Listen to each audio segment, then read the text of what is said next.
Podcast Papo com o Zene. Quadro: O que é ser cego? Com Douglas de Mello.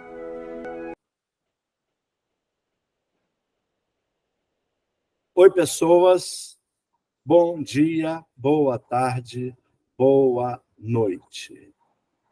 Estamos aqui com, meu Deus, o nome dele é muito grande, Douglas Cristian Ferrari de Mello.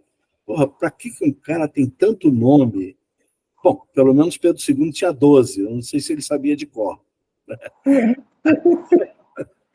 E o Douglas, hoje, ele vai discutir conosco o que é ser cego. O que vai ser meio complicado, porque o Douglas ainda tem alguma visão, por enquanto. Quando ele perder totalmente, eu chamo ele de novo. Tá? Mas, por enquanto, ele tem baixa visão. Douglas, bom dia, boa tarde, boa noite, senão, né? Bom dia, boa tarde, boa noite, quem estiver nos assistindo, né? Obrigado pelo convite pela segunda vez, né? Terceira, aliás. A gente continuar o nosso bate-papo, nossa conversa, e esse é um assunto muito importante que merece bastante reflexão do ponto de vista filosófico, para começar, mas com impacto na prática, né? Então, vou fazer a pergunta genérica e você desdobra. Para você, o que é ser cego? Então, hoje, né, eu vim para essa entrevista, né, como da outra, eu sou bem temático. E normalmente eu sou bem social, assim, né? Bem, eu sempre uma blusa, manga comprida. Hoje eu vim de blusa regata, né? Sou branco, tô já quase careca, já, né? Cabelo crespo, cabelo baixo. O que resta, né? O que resta O de que cabelo. resta dele, isso, o que resta. Ele é um cabelo ruim, tá me deixando aos poucos, né? E tá, Ele é ruim por isso, que está te deixando aos poucos. aos poucos, isso. E, né, tá aparecendo um pouco o meu peito e também vim também de regata porque tem a ver, né? Eu tenho duas tatuagens, né? Olha, Eu vou colocar uma aqui, uma que é uma tartaruga e outra do outro lado do braço que é a minha filha. E tá escrito abaixo da tartaruga: preserve sua natureza, escrito em tinta. E do embaixo da minha filha está escrita a mesma palavra em braille. olha, em braille. Em braille, né? Então a Sem próxima vez relevo, né? Sem a próxima relevo, vez, porque não dá. não, a próxima vez que eu me encontrar contigo, eu vou te apalpar, pô. É. Mas isso tem a ver com a fala de hoje. Primeiro, assim, né, o contexto das tatuagens é que eu queria dizer que preserve sua natureza. E era preservar a você, né, a natureza, o que você pensa, e também a natureza como é entendida, né? Eu também acho que eu sou natureza, você é natureza, mas as pessoas entendem que natureza é planta, é animal, é bicho, né? Então eu coloquei a tartaruga do Projeto Tamar. Assim, não, mas não é esse o significado que eu quero trazer. Aí eu coloquei a minha filha e escrevi a mesma frase para dizer que é a natureza humana também, né? No sentido do seu pensamento, e em braille. Então eu consigo educar as pessoas brincando, né? Até morador de rua já eduquei em braille, né? Mostrando assim, não, aqui é o P, aqui é o R, aqui é o E. Então uma das coisas assim, né, que para mim eu tenho baixa visão, né, por toxoplasmose, estou num processo progressivo aos poucos de perda, né? Eu nasci com ela. Aos 21 anos eu fui reconhecer que tinha deficiência, mesmo tendo nascido. Então eu cresci com toda a formação visual. Isso é um ponto importante para deixar no cabide, né? Eu tenho uma formação visual. Quando eu descubro o que é baixa visão, né? Os recursos de tecnologia assistiva, caneta, lápis, régua, lupas, tudo isso, aquilo me deu um conforto visual, que é uma das coisas que eu ainda quero escrever sobre isso, que a questão não é o que a criança consegue, né? Eu trabalho com educação, se ela consegue ou não enxergar, é se ela tem conforto ou não, né? Porque os estudos da baixa visão elas são relativamente recentes, né? Então, ela vem da década de 60 e 70, né, com a médica sobrenome Barraga, né? E aqui no Brasil, né, com a professora e médica também, né, pedagoga e médica, professora Gasparetto, né, que eu acho que deve ter aposentado, se não aposentou por esses dias, ainda está nativo, né? E tem um outro médico também que na década de 80, 90, então a baixa visão só vai ser considerado deficiência em 2006, né, com o decreto de acessibilidade 5296. Então é algo bem recente. E aí, então, se criou um debate do que era a baixa visão, de usar a visão até o máximo que puder. Beleza, tudo bem, né? Só que esse debate leva implícito a questão de que a baixa visão está mais próximo da visão do que da cegueira. E para mim é o contrário.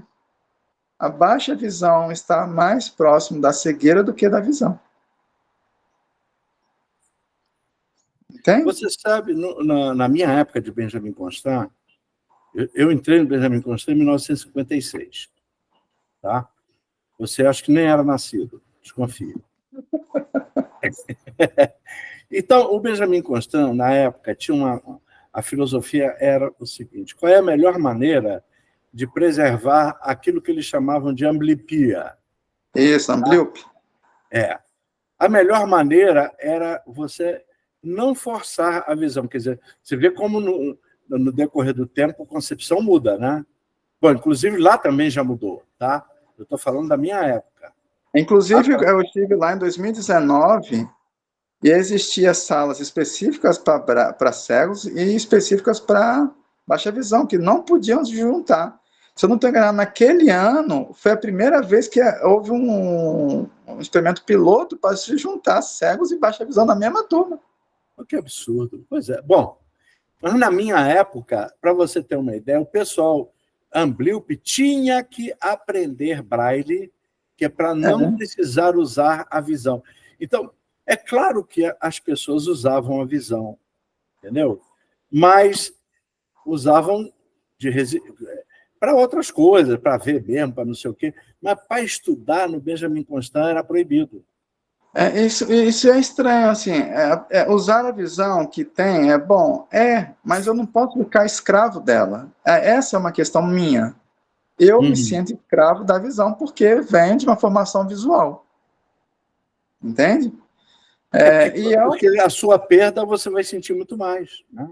Sim, claro, eu ainda não conseguia, apesar de ter usado já programas de áudio, né, como o JAWS, o virtual, quando não existia a ampliação que existe hoje, né, a ampliação está muito, muito boa hoje, né, antes, ali, mais ou menos entre 2000, né, o Windows 95, vou colocar, né, como até 2007, mais ou menos, não tinha nenhum trabalho de ampliação. Então, eu usei muito esses áudios. Depois que a ampliação melhorou, eu parei. Por quê? Porque eu enxergo. Você consegue, né? Então, há um processo também. E aí, conversando com uma colega cega, não sei se você conhece, uma alemã que faz trabalho social aqui no Brasil, a Ania. Não conheço. Né? Ela esteve aqui em casa, já, né? Tem muito tempo que eu não a vejo, mas teve uma vez ela foi aqui em casa e ela perguntou: eu não entendo vocês, por que vocês ficam insistindo em usar a visão? Isso foi 2000, acho que foi 2014. Dali para cá eu comecei a refletir a respeito disso. Por quê? Porque é muito mais fácil eu ter a visão como apoio do que ter a visão como principal. principal. E aí a gente tem que olhar mais ou menos 3 faixas de pessoas com baixa visão, né? Tem aquelas que a gente chama de baixa visão, né? Aquelas de média, aquelas que têm uma visão boa. Então, assim, eu tinha uma visão assim, no limite da baixa visão, no termos clínicos, né? Eu tinha em torno de 25%, 30% da visão, aí tem as pessoas com média e tal. Mas mesmo aquela que tem uma boa visão dentro da baixa visão, é necessário aprender, no meu entender, o Braille. Eu fui aprender o Braille em 2001, quando, né, eu descobri, reconheci como deficiência. As primeiras coisas que eu fui buscar é como me reabilitar. Então, Braille, Soroban, a antiga VD, né? Antiga VD, orientação mobilidade. Eu fui fazer tudo isso e me ajuda muito, por exemplo, a fazer a mexer na cozinha, a me locomover com a bengala. Hoje, a bengala antes, para mim, era um objeto de treinamento. Eu vou falar essa palavra porque era isso que eu fazia mesmo. Hoje eu penso de outra forma, né? Para professores, vamos trabalhar com cegos e com baixa visão. Hoje a bengala, para mim, ela é um instrumento dentro da minha bolsa. Eu conheci pessoas que tinham uma baixa visão, bem baixa mesmo, tá? Que poderiam andar sem bengala, mas que começaram a optar por usar a bengala para serem reconhecidos. Então, aí hoje eu uso, é isso que eu ia chegar. Hoje eu uso bengala primeiro. À noite, eu não consigo mais andar autônomo, a não ser naquele estrito caminho que eu conheço muito bem, assim. Saída da faculdade até o ponto de ônibus, né, que é uma passarela, ali na minha rua. Então, assim, fora isso é bengala. Fora do Espírito Santo, bengala, né? Qualquer situação de perigo, bengala. Então, a bengala ela se tornou para mim um objeto que é parte do meu corpo, como é para a maioria dos cegos, né? A bengala é parte do seu corpo. Claro. E para mim hoje virou parte do meu corpo. Então, quando a colega fala isso, eu mudo a minha chave para visual, ou melhor, estou tentando mudar a minha chave do visual para o não visual, para o invidente, né? Como diz em Portugal, né? Para o invidente. Né? Quer dizer, não quer dizer que você vai abandonar a visão, mas ela não é mais o seu. Não. Ela tem não é o primário seu. Né? E eu estou no caminho, é importante explicar esse caminho. Quer dizer, com 31 anos eu tenho a catarata no olho que eu enxergo, com 37 no olho que eu não enxergo, né? Praticamente, agora eu só enxergo 1%, porque eu enxergava 5%. Que era, eu mas tenho não é operável? Essa catarata não é operável? Já operou. Tá. As duas estão operadas, mas aconteceu que a catarata, o filtro da lente artificial não é igual da lente natural. Então eu tenho alta miopia, né, também, 14,5, e deixou, então, a luz que passa me prejudicava muito. Então eu uso 5 óculos com filtro. Nossa. Né? Porque tem o filtro amarelo, o filtro preto, óculos escuro, né? Tem o uso interno, tem o uso para computador, né? Tem as suas...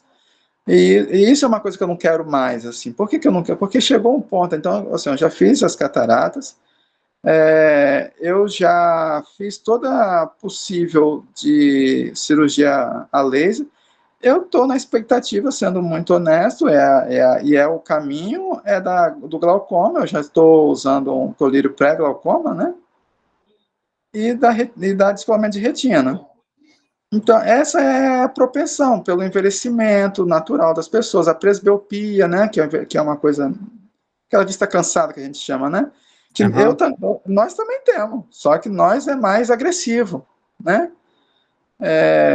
Então, o óculos hoje já não me resolve mais. Eu só uso óculos hoje para computador e para televisão. E quando eu vou correr, né, sou maratonista, sou ciclista também, eu coloco ele pendurado aqui, vai que precisa, né? Mas não faz diferença mais nenhuma. Para mim, inclusive, mudou o óculos, a médica mesmo falou, não precisa fazer, porque não faz diferença. Então, eu estou caminhando por um processo, porque existe estudos do envelhecimento precoce da pessoa com deficiência, que não vem só, são raros aquele que vem só com deficiência, ou que adquire a deficiência, porque tem outros complicadores, né, que vem, principalmente a toxoplasmose, né, que é uma doença congênita, né?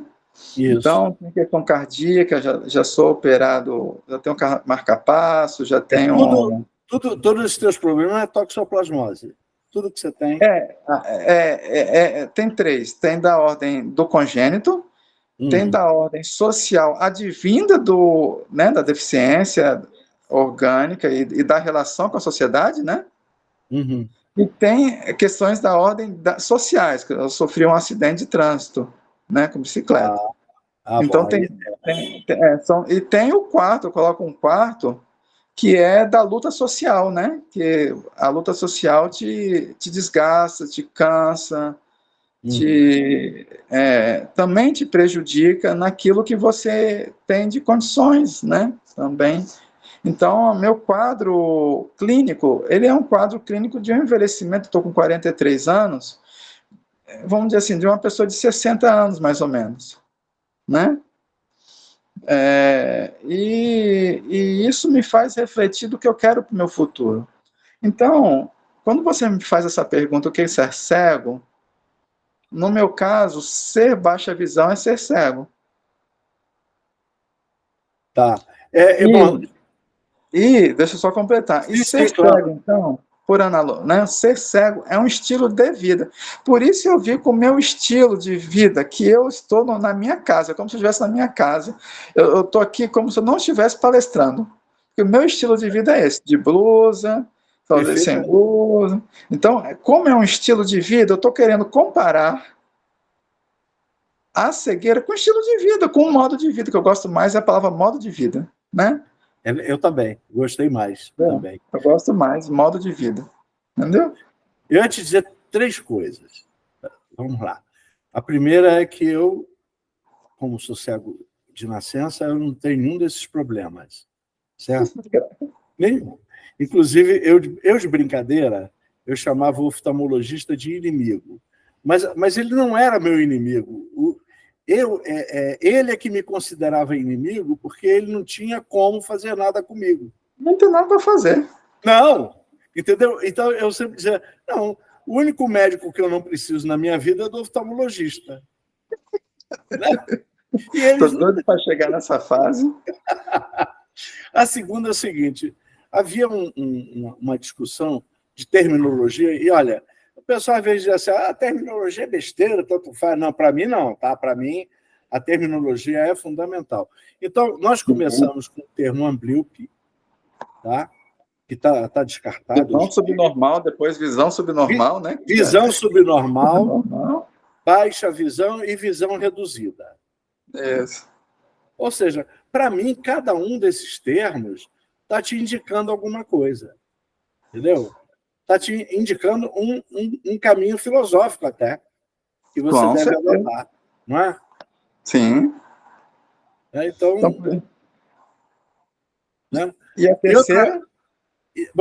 Outra coisa, a terceira eu sempre encontrei que o pessoal, vou chamar de baixa visão, que é o que está usando agora, com um problema muito sério.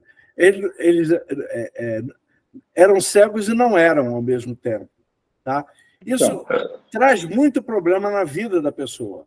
Então, por exemplo, ela era reconhecida como cego ou não, e ela também se reconhecia como cego ou não. Eu estou te jogando essa questão. Então, essa daí vai ser a ponte para a segunda parte da minha conversa que eu ia ter com você. Uhum. Coincidentemente, você fez a ponte sem saber. Fiz. Eu tenho um texto, né, no meu... Fora os textos de cientista político, né, que eu tenho lá para trás, é o meu segundo ou terceiro texto em relação à deficiência e educação especial. Né? A gente já conversou aqui, eu estou usando a educação especial para as pessoas entenderem, mas eu não gosto dessa expressão, né, que é a educação das pessoas com deficiência, no meu modo de ver. Mas só para as pessoas entenderem. Foi o meu segundo ou terceiro texto, que é baixa visão... Eu só queria te interromper rapidinho, que é o seguinte, uma discussão que nós tínhamos na militância, no movimento, não sei o quê, é que o termo educação especial ele tem um prejuízo porque nos desconecta da educação como um todo. E a gente sempre achou que nós podemos ter algumas peculiaridades, mas o importante para nós é nós estarmos conectados à educação como um todo. E Vygotsky dizia isso há 100 anos. Tem 100 anos que ele falou isso. Muito bem, tá vendo? E a gente não consegue agir... e é colonial para mim também, a educação especial. Ela é colonialista. Entendeu? Numa perspectiva de decolonial, né? Eu também eu acho um bocado de coisa, mas hoje é o teu dia, não é o meu, tá? Aí, então, aí eu tenho um texto assim, ser cego, enxerga ou ser cego, né? A identidade da pessoa com baixa visão e como a escola pode ajudar. Eu vou discutir, a partir da minha trajetória, o que é ser uma pessoa com baixa visão, porque isso, a identidade, ela é necessária, fundamental, mas como você entende identidade? Se for entender identidade como algo estático, parado, ela não serve para nada, até prejudica. Mas se você entender a identidade como algo dinâmico, quer dizer, quando eu descobri que eu tinha uma deficiência aos 21 anos, era um tipo de baixa visão, porque era um tipo de Douglas, era um tipo de sociedade. Hoje, eu sou um tipo de Douglas, um tipo de sociedade, e tenho uma outra baixa visão. Então, ela é dinâmica. Se assim eu entender, bem, então, é preciso ter uma identidade, né? Aliás, existe um livro, como é, de um camarada, esqueci o nome dele, mas é Azad, com um S só, para ninguém confundir com o outro.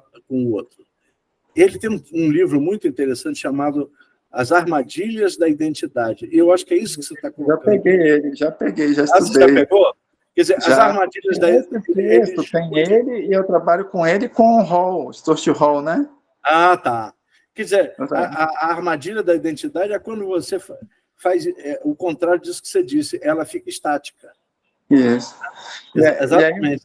Mas é necessário ter sim, uma diferenciação de cego para baixa visão. Eu concordo, é necessário ter. Mas o que você vai trabalhar são com recursos mais próximos da cegueira do que da visão. É isso que eu estou falando, com as metodologias, as estratégias, né? A forma de entender, porque a educação de cegos já é fisiocêntrica.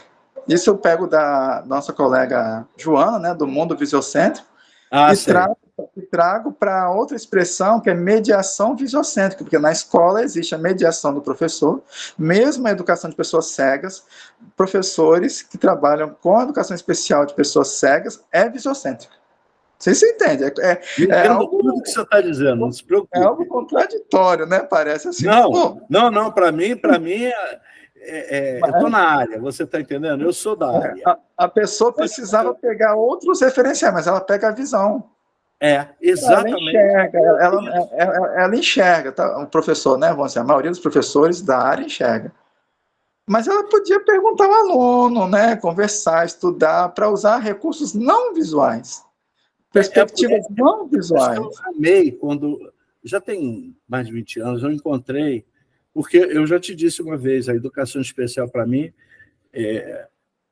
intelectualmente, o pessoal era de baixo nível para mim. Até que eu encontrei o Simazine, o ver e o perceber.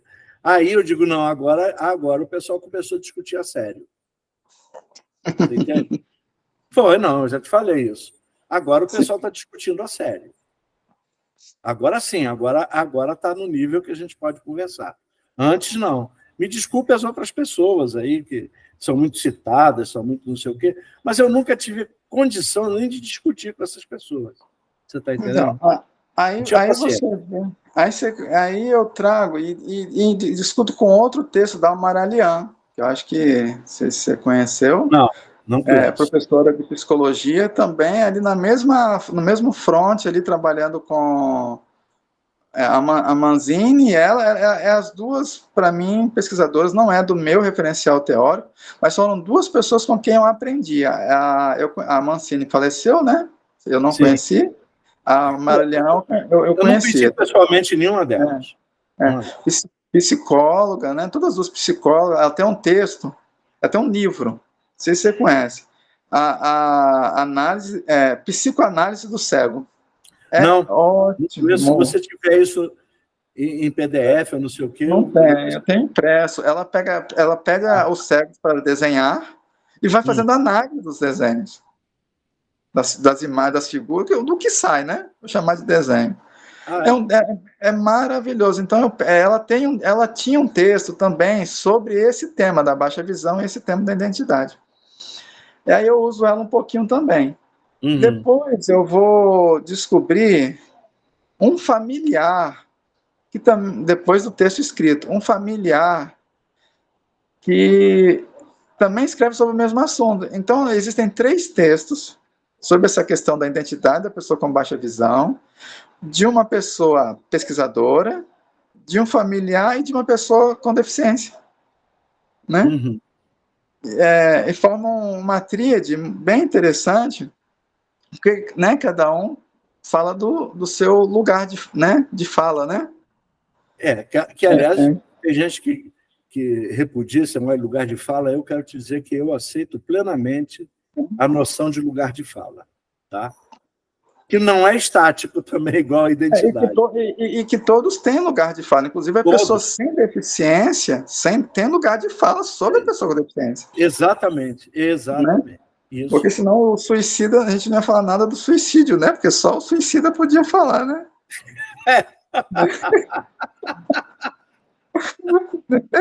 Então, esse lugar de fala, como assim, só a pessoa deficiente pode falar. A não ser que você usasse o Chico Xavier e companhia. Joana de Ângeles. Que escreveram muito sobre isso, né? Agora a gente não suicida, não sei mais o que. Agora eu vou te falar uma coisa. Então, falando da identidade, e falando dessa questão, né? Da importância de você ter os conceitos, para mim é muito importante. Eu sou da área dos fundamentos da educação. Então, o conceito é muito importante. E eu trabalho com o fundamento buscando um tríade. Eu trabalho com sociologia da educação também, mas basicamente é história, filosofia e psicologia, né? São as quatro bases do fundamento da educação. Eu trabalho com esses 3. Então, todos esses 3 que eu falei, né, trabalham com a questão do conceito, como a formação do conceito. Então, o conceito, ele não é discursivo só. Ele não é só a fala não tem só um destinatário, assim, né? Essa questão da palavra, um discurso. Claro que o que manda é o feijão com arroz na barriga, né? É o que manda. É as necessidades materiais. Não tem? Fala que o discurso ele ganha uma importância, sim, né? Então, nisso eu quero entender ali como um Bakhtin, entendeu? O discurso tem a importância. Então, nós precisamos clarificar. Colocar que o discurso é, antes de qualquer coisa, reflexivo. Isso, e é com base material, né? A gente não faz discurso abstrato, assim, transcendental, né? Isso, não, é com base material mesmo. E aí, você sabe aonde eu fui buscar? Talvez eu te surpreenda, ou não. Você sabe onde eu fui buscar, por um acaso mesmo, né? Sem saber, não encontro ele lendo, para outro motivo, encontro Karl Marx em manuscritos econômicos, filosóficos, ele falando... Aquele organizado pelo Erich Fromm? Tem agora um mais recente Tem. Da Martins Fontes. A Boitempo também, ela é também. Boitempo, né? Boitempo, tem um 2008. Mas eu li não um é da antigo. É a Boitempo. Eu li um antigo em PDF, que ele vai tratar sobre a visão, sobre os órgãos do sentido, é isso, sobre os órgãos do sentido. Tá. ali eu fui buscar, você entendeu? Você vai pensar assim, pô, o Marx é economista, né? Não, eu não penso. Fala de economia. Não, Tem não gente. penso essas coisas, não. Até Não, porque, mas para mim, Marx é filósofo. Ele não é. então, pois é, A ele é economia é filósofo. tudo secundário. O que ele é mesmo é filósofo.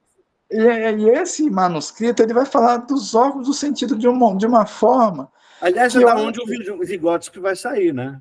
Exatamente, exatamente, né? E eu não sei se ele leu o de Diderot ou não, né? Os escritos padrões, mas nesse texto em particular, eu vou encontrar coisas que eu falo assim, puta merda, nós estamos procurando coisa aqui, e o homem está Já, falando lá, já tá, não é? É verdade. Não, e se lá você pegar o atrás. Diderot, que o Diderot era materialista. O Diderot era materialista. Sim, era. Materialista do século XVIII, mas materialista. Né? Não é um Por isso que materialista de hoje. eu acho, é apenas um achismo que o Marx deve ter lido alguma coisa. Não duvido nada. O Marx lia Entendeu? tudo. Isso.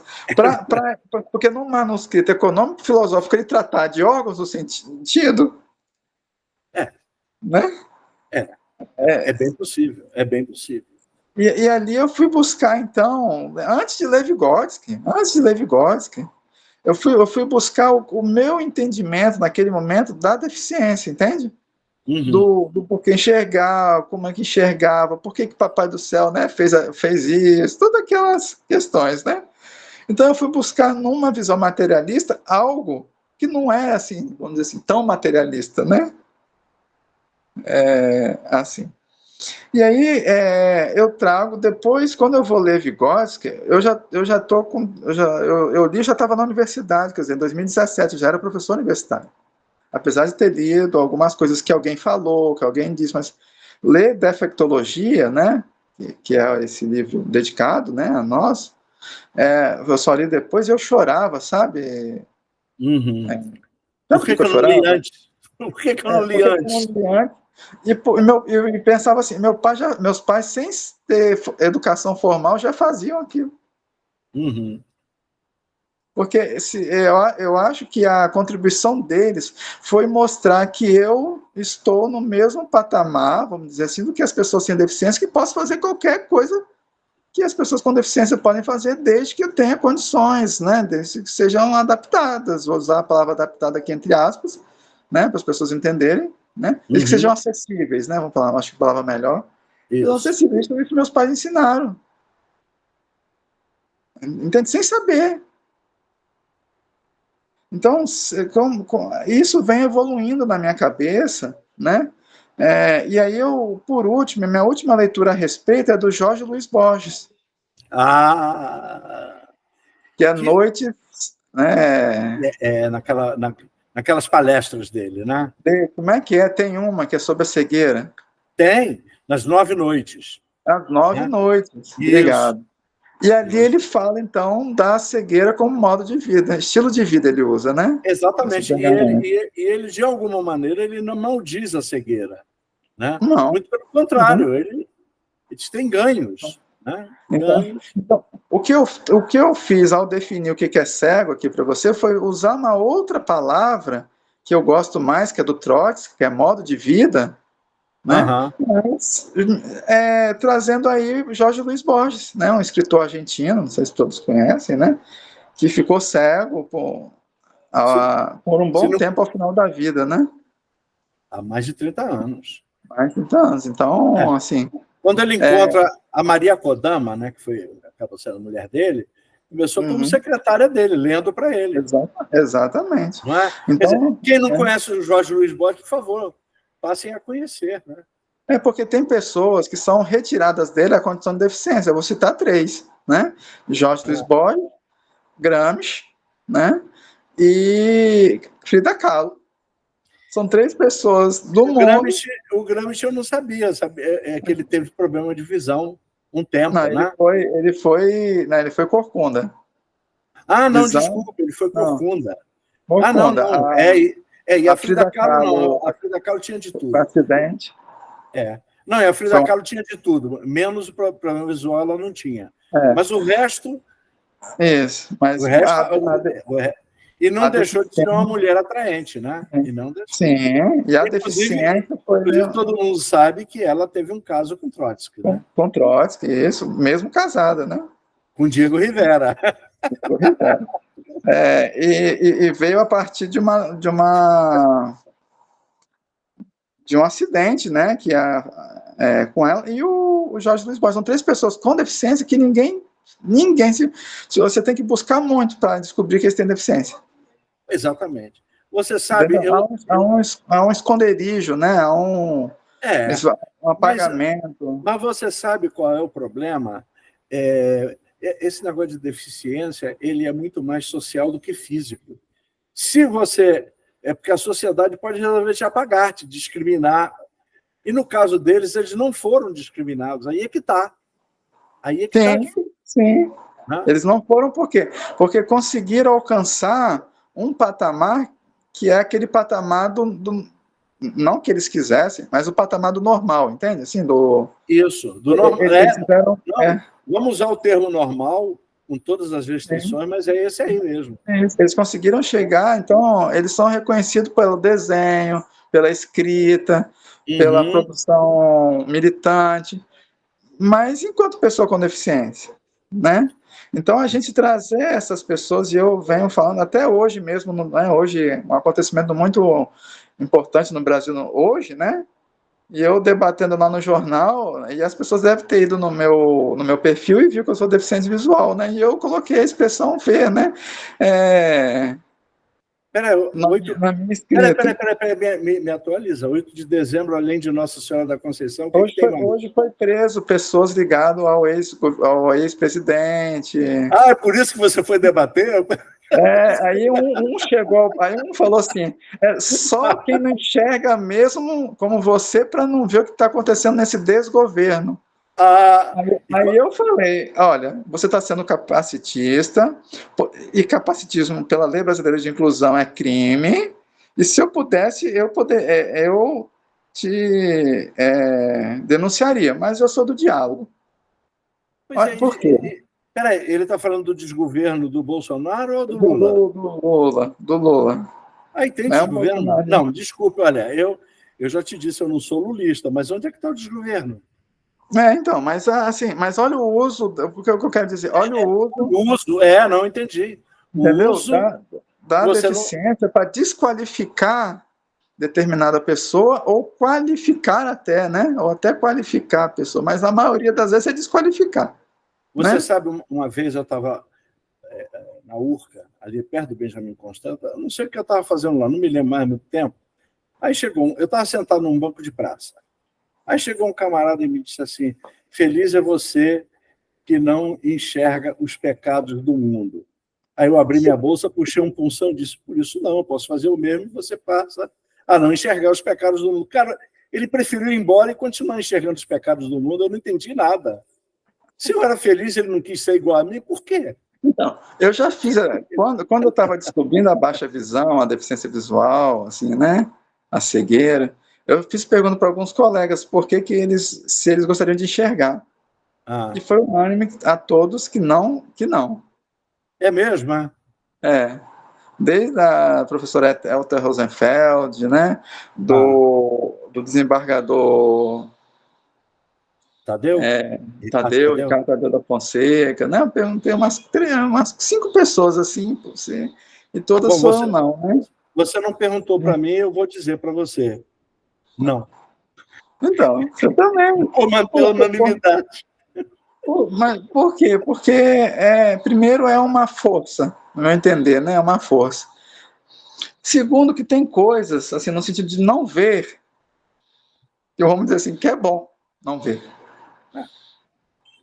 Tem coisas que é bom não ver. Eu realmente... mas não é no sentido de ser bom não ver, como essa pessoa te falou, não. Por exemplo, quando eu vou usar aqui mais uma situação, que o Vygotsky já fala disso, eu estou falando coisa, ele não vai usar esse exemplo, ele vai usar outro exemplo. Quando a gente vai sexo, né, quando a gente está gozando, a gente não fecha os olhos? Normalmente? Eu não. Né? Não, você não. Mas quem enxerga, fecha os olhos. Eu não sei por que todo mundo gosta de trepar no escuro. Então. Para que o cego tem que enxergar? Você entendeu? Para quê? Para quê? Essa é uma questão. Eu estou usando essa expressão, essa metáfora do sexo, mas tem coisa assim, quando a gente às vezes está num teatro ouvindo alguma coisa, a gente fecha os olhos assim para poder ter um momento de fruição, né? Da arte melhor. Não, ouvir música. Eu nunca sei como é que uma pessoa assiste música com a visão. Assim, você pode. Não, está bem, você vai ver coreografia, não sei o quê, mas vou tocar o disco de fulano de tal. Né? Aí, onde é que você está vendo o que ali, cara? E algumas pessoas, não são todas, porque também é um mito, né? Que quem enxerga, escuta melhor, quem não enxerga, escuta melhor, mas pelo menos algumas outras pessoas, eu consigo distinguir cada instrumento dentro daquela música. Eu devo ter problema de audição, como cego, eu sou uma negação, eu sempre neguei isso, que o fato de eu ser cego não faz eu ouvir melhor, não. Exatamente, mas eu estou falando assim, que em algumas pessoas você consegue fruir a música ainda melhor. Isso não é automático. Não. Quando fecha os olhos, aí é a questão de concentração, de fazer atenção. Exatamente. Né? Então, mas, por exemplo, quando eu vou fazer, eu faço fisioterapia. Quando eu estou fazendo e não está dando certo, eu não estou conseguindo fazer o movimento da memória muscular correta, o que eu faço? Você sabe o que eu faço? Começo a ouvir música. Não, eu fecho o olho. Você sabe, teve um filósofo, até prova em contrário, um pré-socrático, Empédocles.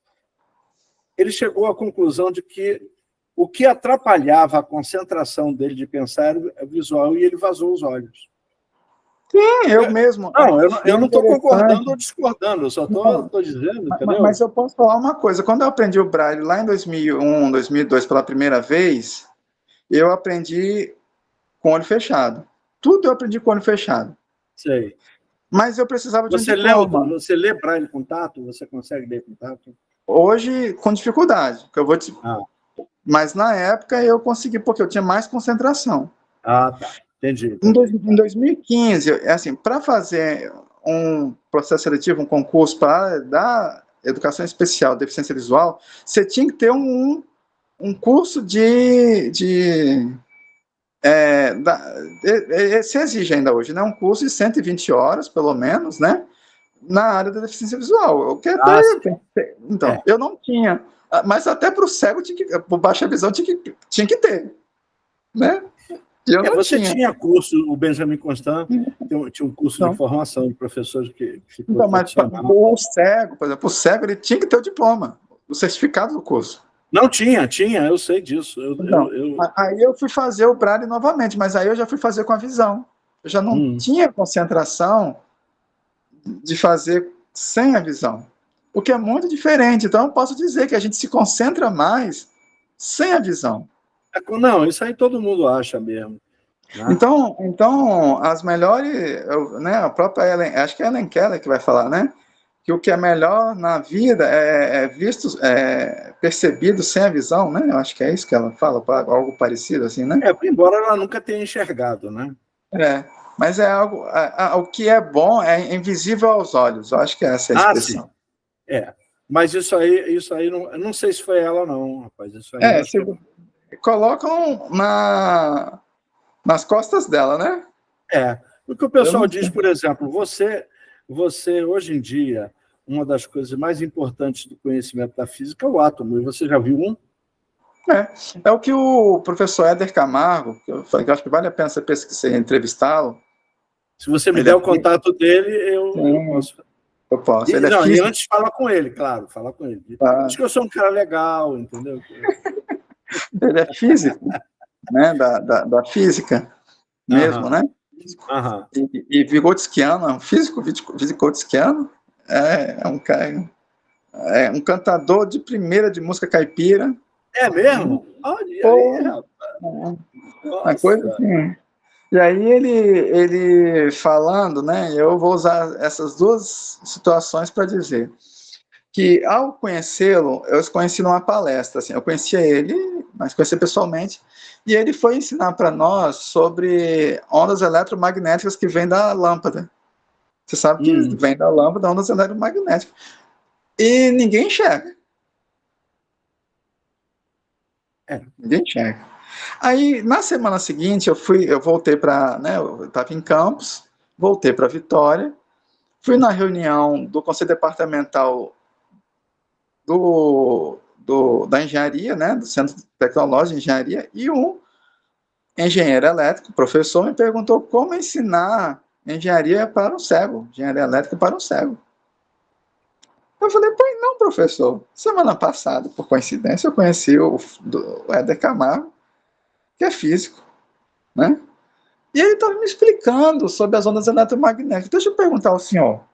Então, o senhor que se enxerga. O senhor está vendo as ondas eletromagnéticas que tá vindo da lâmpada? Aí ele já foi baixando na cadeira, assim. Aí depois eu fui dar o segundo exemplo do professor Éder, né? De um experimento do Newton, que ele usa os sinos, né? A velocidade do som, né? Sei. Não é visual, né? Não. Não é Agora, visual. você sabe, quando você falou assim, como é que eu ensino engenharia elétrica com cego? A primeira coisa, sabe o que me veio à cabeça? Dá um choque nele, porque ele já começa logo. Mas eu sei que o professor ele terminou assim, ele já estava tão sem graça com a minha resposta. Não é, rapaz. Não, veja bem, olha, eu, pelo menos, a minha intenção, acho que também não é a sua, a gente não quer minimizar a importância do visual. Não é isso. O que a gente quer dizer é que tem muito mais coisa nessa terra do que visual. Sim. Entendeu? Não é minimizar o visual. O visual é uma escolha social. Exatamente. Que no caso da educação vem a partir do Comênios, com a didática magna, né? Tá. Que é toda de desenho. Como é ali a didática moderna e tal, começa ali. Você sabe um exemplo que eu costumo dizer para as pessoas é o seguinte, que a gente encara as coisas já de uma certa maneira como se fosse natural. Então, por exemplo, o computador tem uma tela e a saída é visual. Aí todo mundo acha que aquilo é natural. Não, poderia ser auditiva, a saída, em vez de visual. Por que é visual? Porque a maioria das pessoas enxerga, a visão é o sentido dominante, até hegemônico. Hegemônico. Qual é a comunicação militar? Qual foi por muito tempo, eu não sei hoje, mas por muito tempo a comunicação militar? No front? Foi um código. Código Morse, né? Exatamente, código Morse. Que é com dedo, porque pode o quê? Pode ler no escuro. Aliás, a origem do Braille foi essa, né? Um camarada que levou um código militar porque os caras não podiam acender luz nenhuma e tinha que ler pelo tato. Eu acho que a questão assim, do que é ser cego eu vou usar de propósito, é enxergar a potência da falta da visão. Você sabe, eu traduzi um artigo, tempo que eu conseguia traduzir do inglês. Acho que hoje em dia, se eu quiser, acho que eu ainda consigo, mas você pode procurar. Em abril de 1974, foi publicado na Revista Brasileira para Cegos, do Benjamin Constant, um artigo que eu traduzi.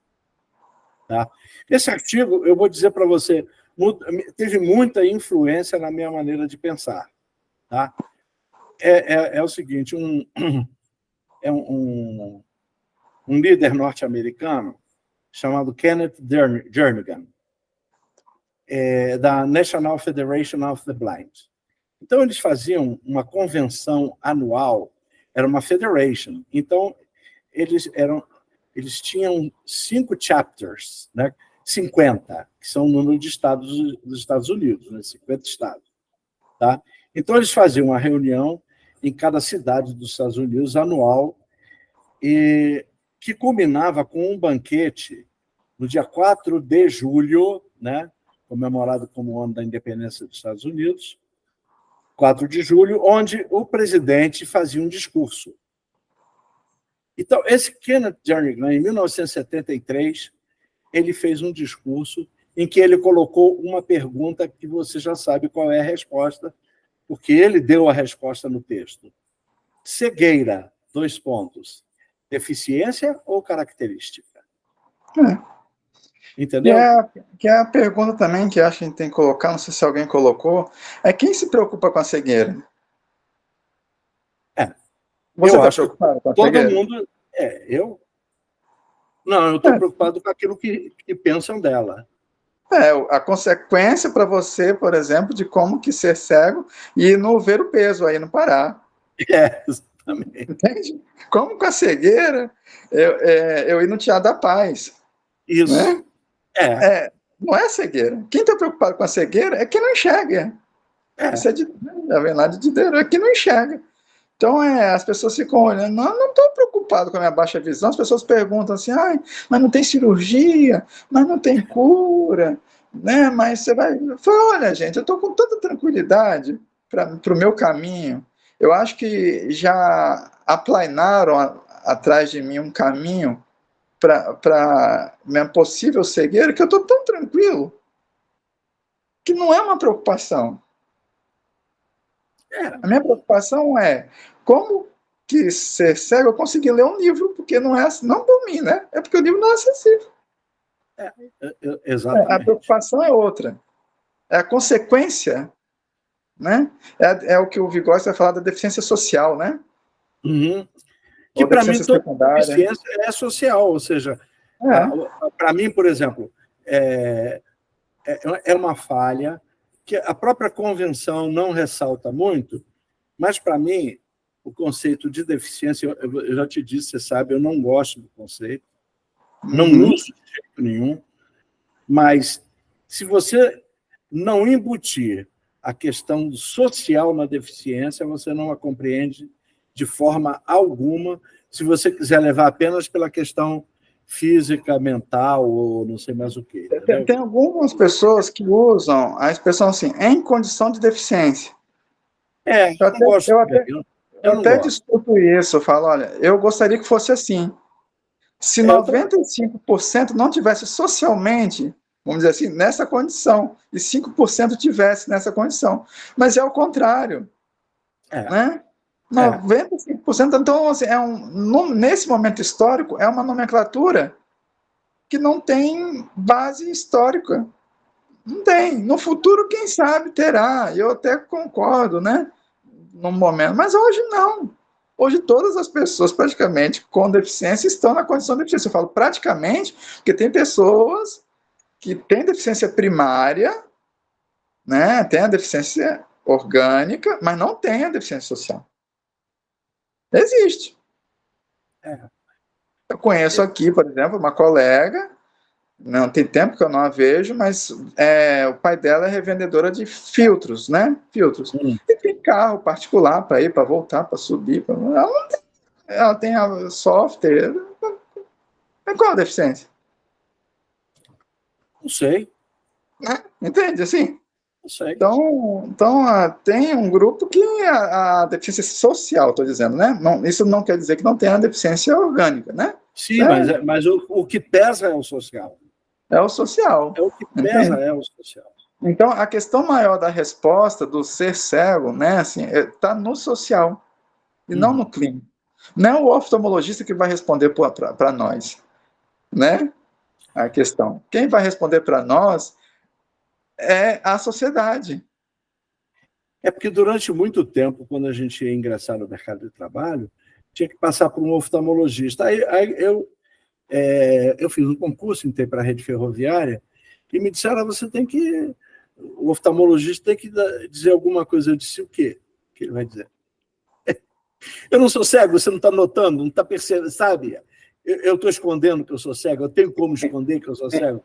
E o que você quer que o oftalmologista diga para você? Ele não vai dizer nada.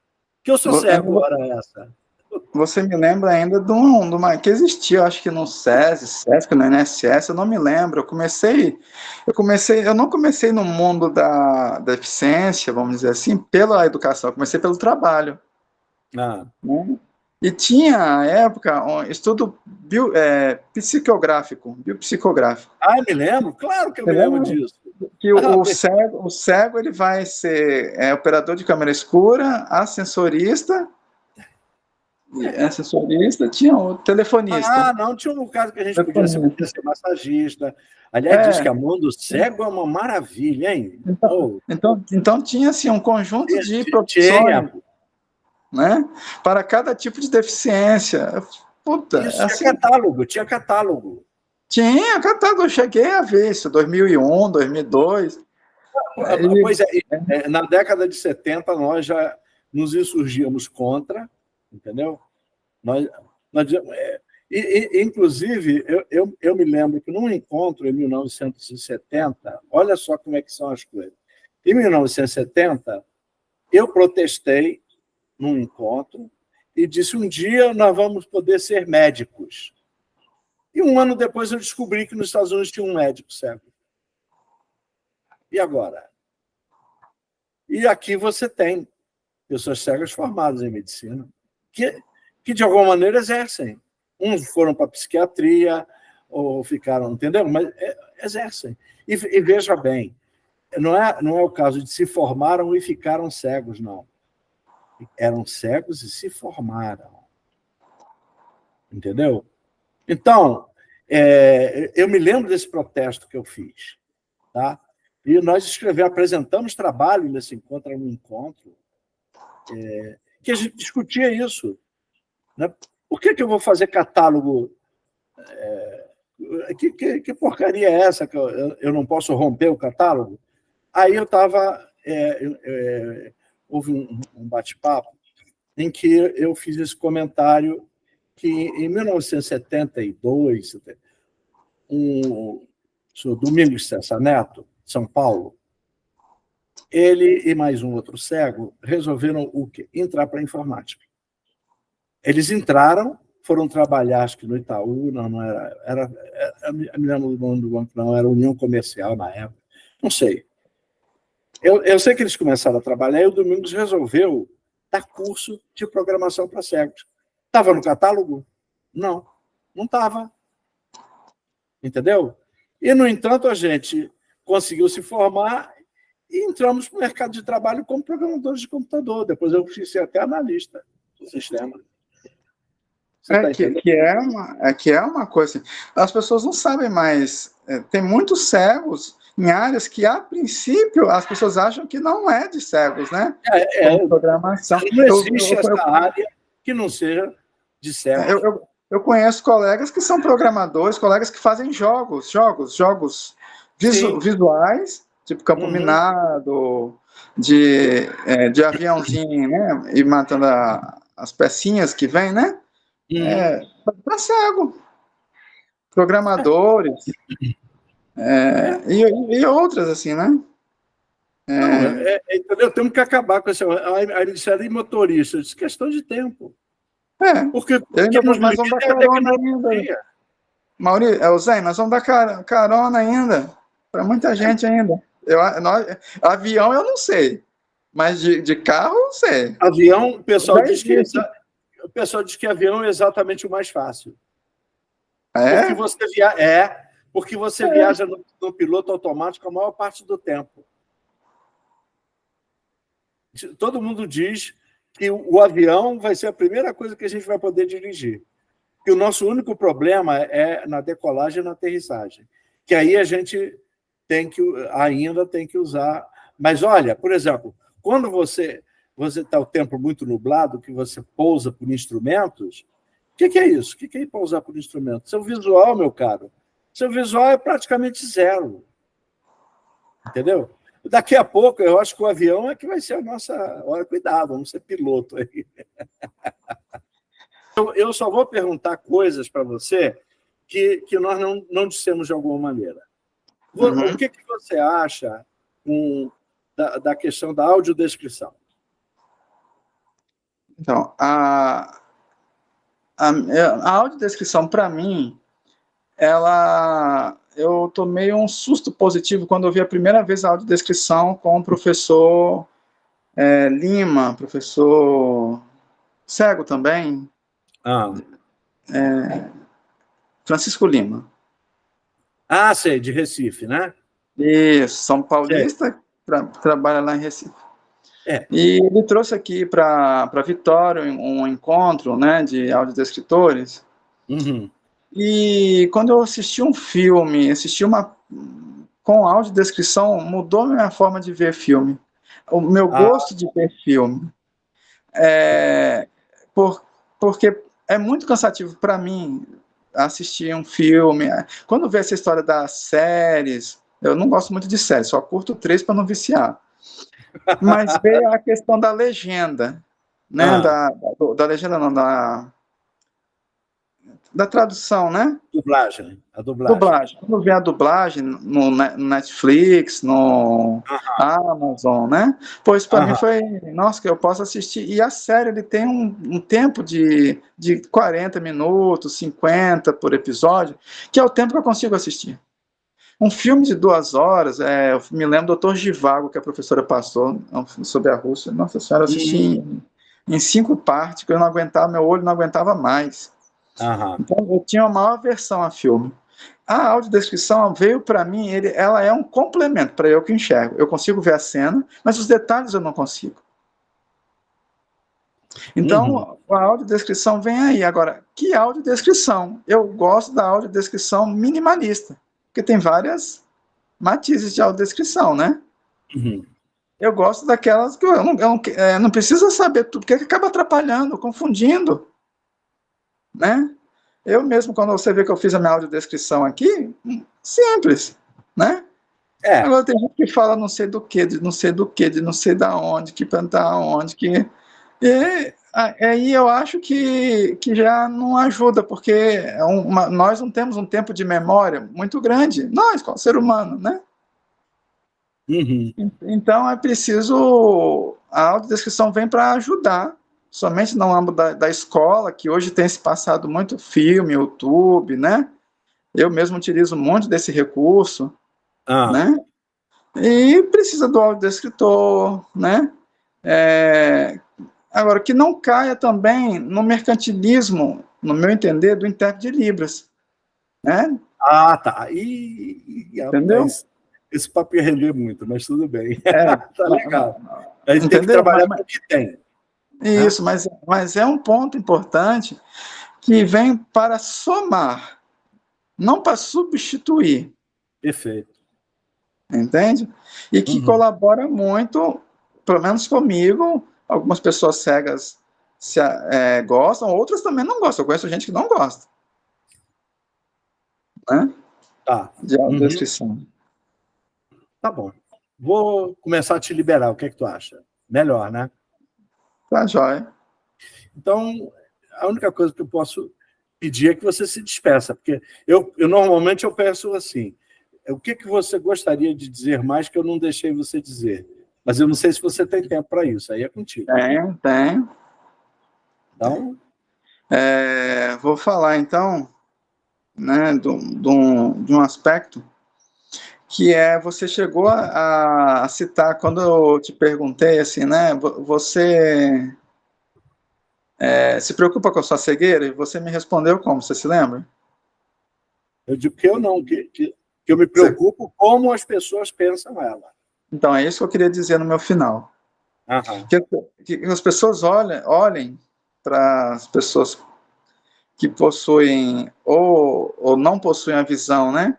Ou possuem uma visão baixa, com potencialidade, com desenvolvimento, com possibilidade, como força. Que se a gente, trazendo aqui o professor Éder Camargo, né, ele sempre coloca os órgãos no sentido como um casal, né, uma dupla de casal no salão. E nós não temos uma, né, mas nós temos 4. Então por que a gente é visto pelo que falta, não pelo que nós temos? Né? Essa é a discussão do capacitismo, né? Essa é Isso. a discussão É, básica do capacitismo. Né?